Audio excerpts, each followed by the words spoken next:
70 years ago, a state was born in the most hotly contested piece of real estate in the world. Its neighbours would rush to the maternity ward of statehood, not to offer congratulations, but to eliminate it. The state was Israel. Many wars would be fought between Israel and its Arab neighbours, each bloodier than the last. This is the account of the first instalment. To Jews, the War of Independence. To Arabs, Al-Nakba, the catastrophe. The conflict would pit the fragmented militia of David Ben-Gurion's new Jewish state against a coalition of 5 Arab armies, supplemented by the Arab League. Holocaust survivors would see combat. Land would change hands. Nearly 1 million Arabs would be displaced, and an ancient nation would lay claim to its ancestral homeland by force of arms.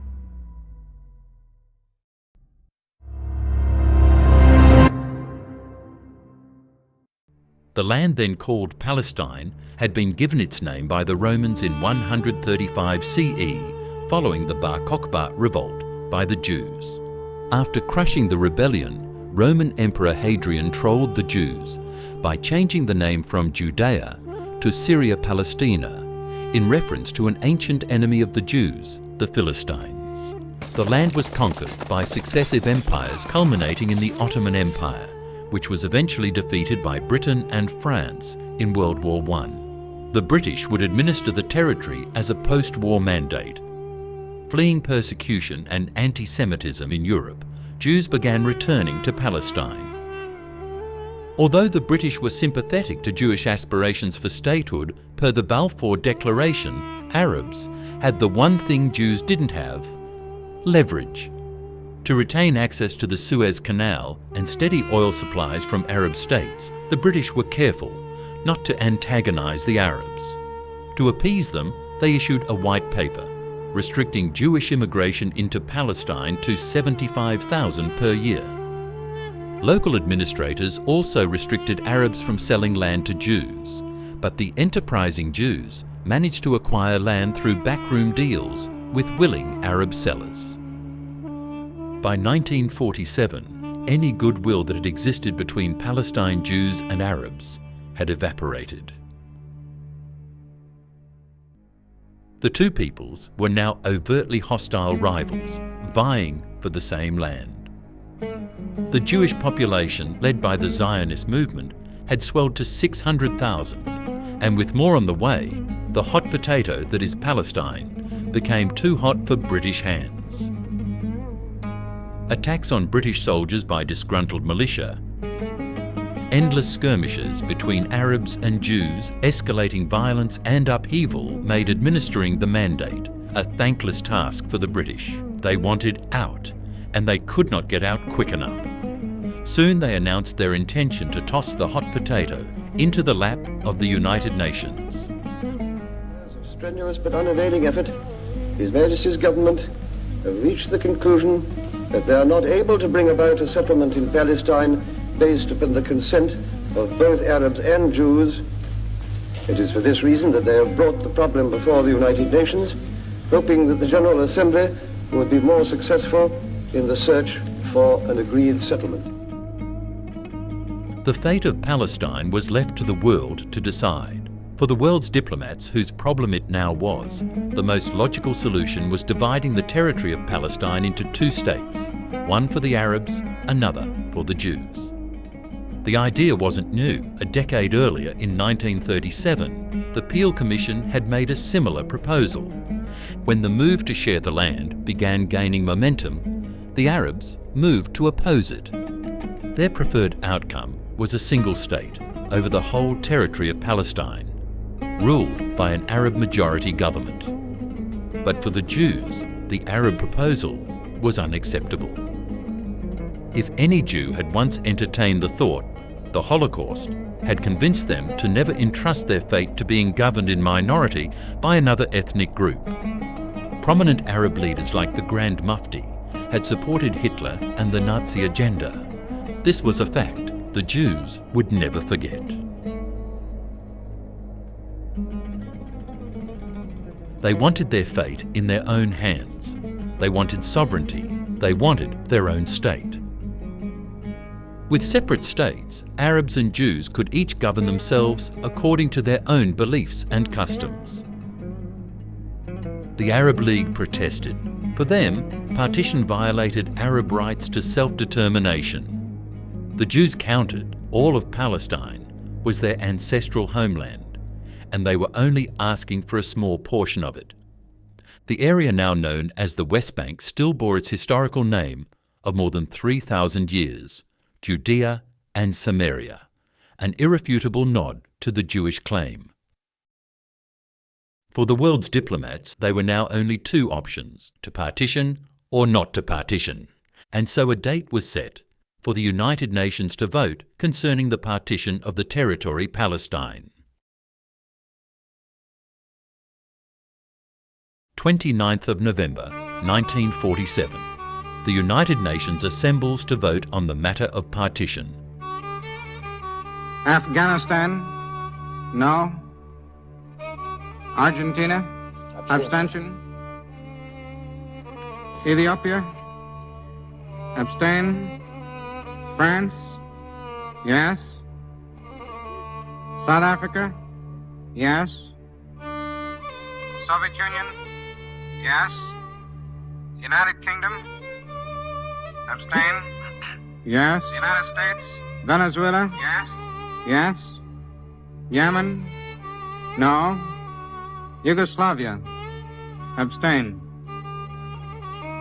The resolution of the DUC Committee for Palestine was adopted by 33 votes. 33 states vote in favour, 10, including the United Kingdom, abstain, and all 13 Arab states vote against. The resolution is adopted. Palestine will be partitioned. For the Jews, joy and celebration. For the Arabs, incandescent rage. Soon the tension gives way to bloodshed. On the 30th of December 1947, 39 Jews working at the Haifa oil refinery are lynched and massacred by their Arab co-workers. 2 weeks later, January 17, 1948, 35 members of the Jewish militia are ambushed and killed by Palestine Arabs. Their remains are mutilated. April 1948, the Jewish militia, the Igun and the Lehi, descend on the village of Deir Yassin, killing 107 Palestine Arabs. 4 days later, retaliation, the Arabs, ambush a medical convoy headed for Hadassah, killing 78 Jewish doctors, nurses, students and their patients. As the body count piles up on both sides, the British look the other way. They wash their hands and focus on their withdrawal, leaving the Jews and Arabs to sort themselves out. As Arab fighters move into strategic military positions, Arab civilians vacate towns and villages in their thousands, perhaps fleeing to avoid being casualties of the coming war, or cunningly paving the way for invading Arab armies to annihilate Jews from the river to the sea. May 14, 1948, with the British mandate over Palestine ending at 6 p.m, the Iraqi army has already reached the River Jordan, and the Egyptian army is advancing in the Negev. The Syrians are invading from the top of the Jordan, and the Jordanian Legion is already waiting by the river of its namesake. Unfazed by invading Arab armies approaching from all sides, Ben-Gurion and Jewish leaders gather inside the Museum of Tel Aviv to declare the establishment of a Jewish state. Back in New York, at the United Nations, Arab diplomats work the room, determined to pass a resolution stopping the creation of the Jewish state. Arabs responsible for that problem? Have they acted or worked or helped in creating such a problem? Certainly the question, no. But their efforts are futile. At 4 p.m, the aptly named Ben-Gurion, fearless, with moppy hair resembling the countenance of a lion, begins the declaration. As he speaks, thousands of Jews pack the courtyard and adjoining street outside. אנו מכריזים בזאת על הקמת מדינה יהודית בארץ ישראל. היא מדינת ישראל. But the unilateral declaration of a new state alone is not enough. It is fully legitimate when other existing states also choose to recognize it. But who would recognize the new state of Israel? The eyes of the world turn to New York. Only 11 minutes after Ben-Gurion's declaration in Tel Aviv, Ambassador Philip Jessup of the United States delegation rises to address the United Nations Assembly. This government has been informed that a Jewish state has been proclaimed in Palestine, and recognition has been requested by the provisional government thereof. The United States recognizes the provisional government as the de facto authority of the new state of Israel. And with those words, no one could deny that Israel exists. Jews were Israelis once again.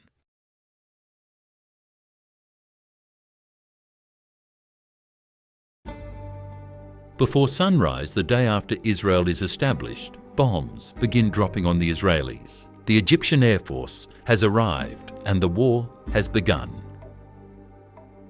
In the early goings, it's a mismatch. The well-equipped professional Arab armies quickly gain the upper hand against mostly untrained, lightly equipped Jewish defenders. The Arab Legion bombs Jerusalem day and night with earth-shaking ferocity. They blockade the main highway into Jerusalem, cutting off supplies to Jews, defending the old city.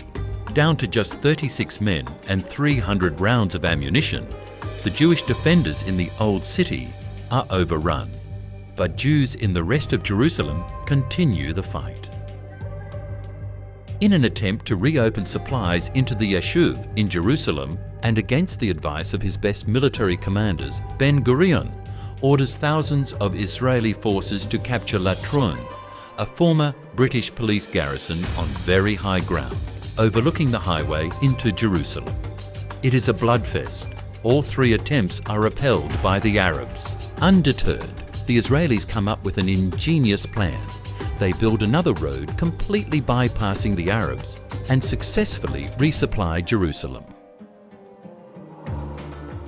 By June, the United Nations brokers a truce between Israel and the Arabs. Both sides know the fighting will resume and use the truce to double down. Israel imports better arms and equipment from Czechoslovakia. Every conscript is put through rigorous training. Overseas Jewish volunteers, known as the Mahal, mostly World War II veterans, also arrive, bringing with them critical expertise and boosting morale. But one incident threatens to bring the new state of Israel into total self-destruction. Before the truce, it was agreed among the Israelis that all the various Jewish militia were to merge into one fighting force to be called the IDF, with a unified command controlled by the Ben-Gurion government of Israel. But the Igun, the most aggressive of the Jewish militia, the proverbial black sheep in the family, has other ideas. When their cargo ship, the Atalena, full of arms and 950 new immigrant Jewish fighters, arrives in Israel from Europe, the Igun wants to retain control of the weapons and fighters. The Ben-Gurion government and the newly formed Israeli Defense Forces will not tolerate it. They demand everything on the Atalena be handed over to the IDF immediately. The Igun says no. Frustrated, Ben-Gurion orders his men to capture the Atalena by force. And then the unthinkable happens. The IDF, under the command of Yitzhak Rabin, begins shelling the Atalena, Jews, bombing Jews. It catches fire, and munitions on the ship begin exploding as the public on the port watches on. 16 members of the Igun are killed. In the face of lethal force, Igun leader Menachem Begin orders his men on board not to return fire. They surrender to Rabin, and 200 members of the Igun are arrested. With a full-blown civil war averted, Israel turns its attention back to the Arab threat. When the fighting resumes in July, the Arab armies are shocked. In 10 days of fighting, Israel dominates, seizing Lod, Ramlah, Nazareth, and significant territorial gains in Galilee. The Arabs call for time out. A second truce comes into effect. Both sides use the truce to rearm, train, and resupply. When fighting resumes on October 15th, Israel launches Operation Yoav in the Negev. The Egyptian lines are finally broken, and Israel retakes Beersheba.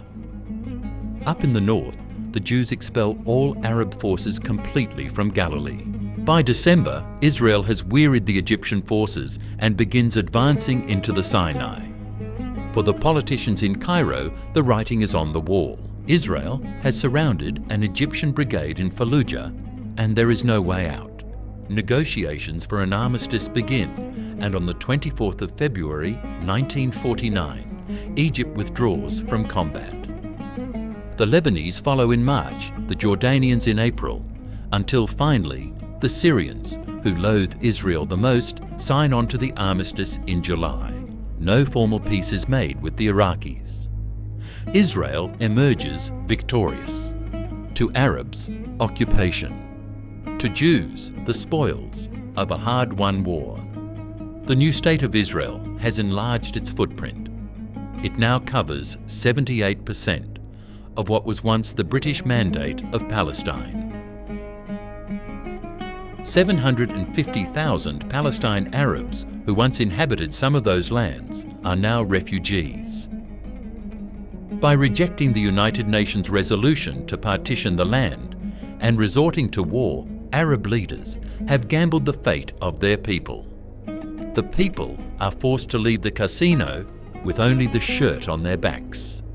In the coming decades, Arab leaders would go on to reject several partition proposals in what would come to be known for better or worse as the two-state solution.